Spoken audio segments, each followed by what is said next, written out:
Hi, everyone. Emil here. Welcome to the kapa.ai podcast. Super excited today to have Bob, CEO of Weaviate, one of the leading vector search engines, joining us today. And perhaps as a way of introducing yourself, Bob, why don't you tell us the quick story of how you go from being a professionally trained musician to now co-founding a vector search engine? I think there's got to be a bit of a story there.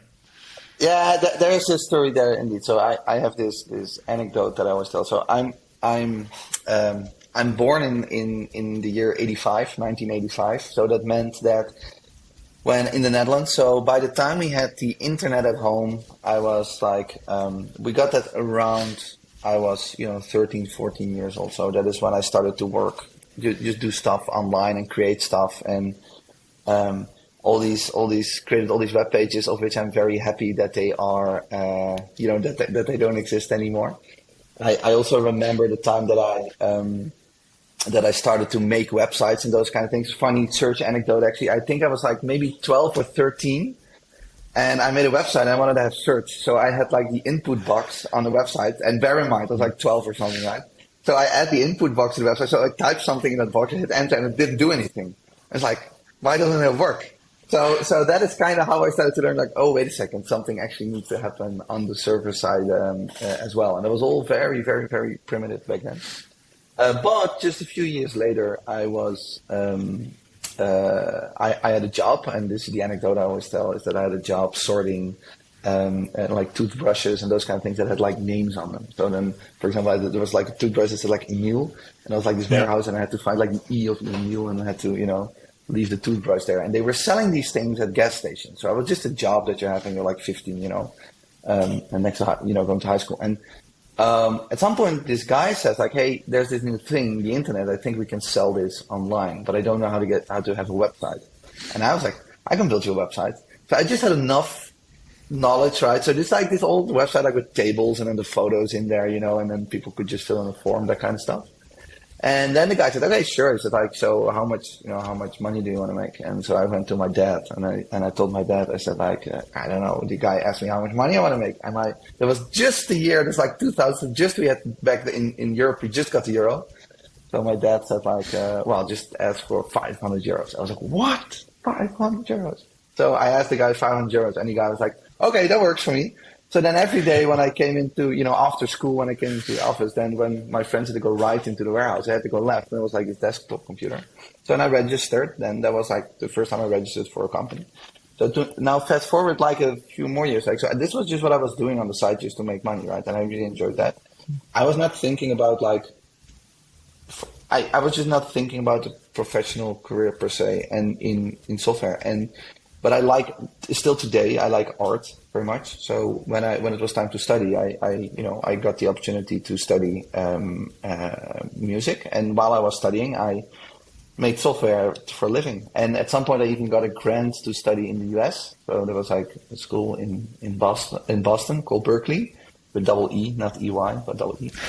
And back then I just had my laptop already, and then on the school Wi-Fi, I worked for a company in the Netherlands on the side of writing software. So, but the point is, I've been writing software.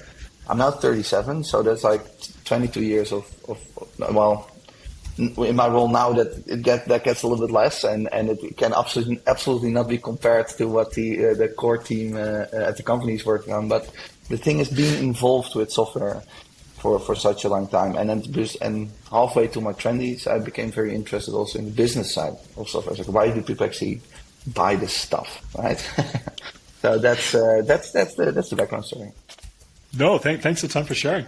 And I guess at some point, the idea of then setting up some sort of vector search database or search engine came about as well, together with Etienne and co. What's the origin story there? Yeah, so there's some kind of an overlap actually in that story, because one of the things that you learn when you study music is you play around with stuff, right? You just do stuff, you make stuff. Something that I often also still like preach to like young people, right? So take software and build something, whatever, it doesn't matter what it is, right? And back in I forgot the year, but it must be like 5 years ago, but I could be off. back then, so the Transformers weren't released yet. So there was a lot of stuff happening with, you had like Glove and Fastex and those kind of solutions. And I got very intrigued by that, right? So, and one day I was in San Francisco because I was part of a called a Google Developer Expert Group. And then Google announced that like we're going to move from whatever they had to AI first, right? So nice slogan, right? But there's something that connected in my brain. And I was like, oh yeah, I think I know what they're doing. They're doing something with these embeddings because I already figured it out. So I built like bunch of prototypes. Back then it was just as an API and it was nothing fancy. But the point was to figure out how can we use these embeddings from the perspective of like what kind of solution can we build there. And I think that what you could compare it with was it was really moving in that direction, like where certain frameworks are today. But then something pivotal happened in the history of the company, and that's that I met Etienne. And Etienne is like a 9 gazillion times better software developer than I am. And he said, wait a second. He said, like, actually, there's room in the market to build a database, I think. And then he made a very strong argument, in my opinion. And I was like, hey, that is nice. Let's focus on that. So while he was working his way down the stack, if you will, I was working my way up. And that's how it got started. And that's how Weaviate, as it is today, was born. Wow. Okay, I didn't know that story. That's pretty cool, and especially considering where we are today, because you guys made a bet sort of on embeddings, and I mean, I think embeddings are really taking off now, right? And definitely having a big moment. I'd be curious to hear your thoughts on where you sort of see, Weaviate's role in the ecosystem as it is today, sort of where it is today, and sort of where it's likely or where you're hoping to sort of see Weaviate in the coming years, given all this interest now and growth. Yeah. So what you're saying is correct, right? So it's the bet on embeddings, basically, right? That is and that's now starting to play off. And what's very important to know is that I really follow. I like models, so I don't mean machine learning models, but I mean more like market models or marketing models. I like those kind of things to look at and then to try to use. And one of the models that I like is the model that's used in the book Crossing the Chasm. It's often the model is described to the book, but it's actually from somebody else, and it is like this based on this 80-20 rule where you have the innovators, early adopters, early majority, late majority, those kind of things. So. Okay, and so a few things are happening. So we see now, so the question right now is that everything what's happening with these embeddings, where are we on the chart, right? Where are we? And I want to give you 2 examples. So on one end, so if you see what's happening online and what people are doing with these models, et cetera, you go, okay, that's like a huge group. You guys are like a great example of that. But the question is, where do you sit? And I think that you actually sit pretty early on that, maybe like the early adopter side of things, right? Because it's like, I think the innovators are maybe more scientific in nature and that you're more like building the new wave of products on top of this. But recently I spoke at a database conference and, no, that's not true. It was a cloud conference, but it was a database track. And I asked people like who work on a day-to-day basis, like with databases, what, is like your full-time job is on a database. So almost 100% of the hands went up. So I said, like, who knows what a vector database is?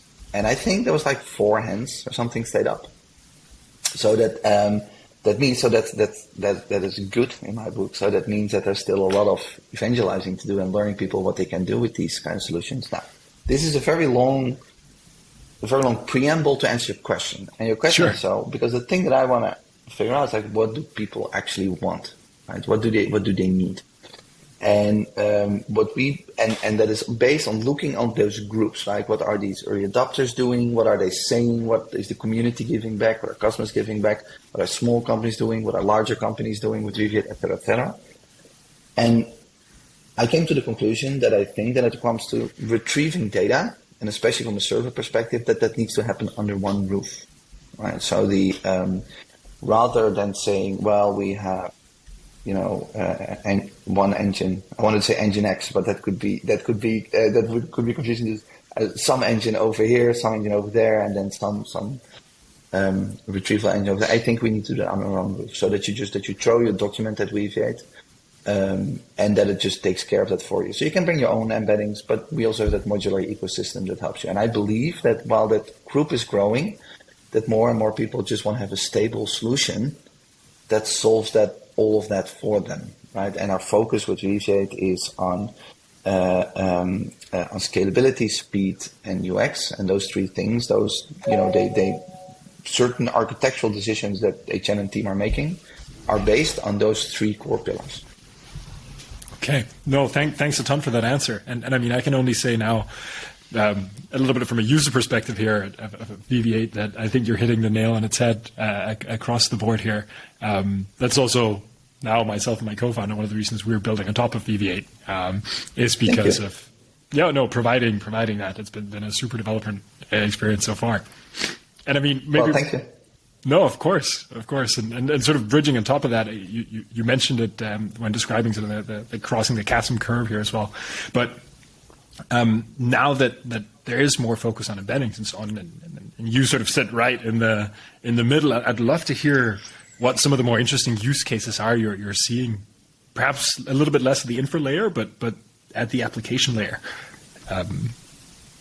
So I think what I find very interesting, so there are a bunch of answers there. So what I find very interesting at the application layer is that the first step that people take is creating better search, right? So that's like just better search. That is like that is step number one.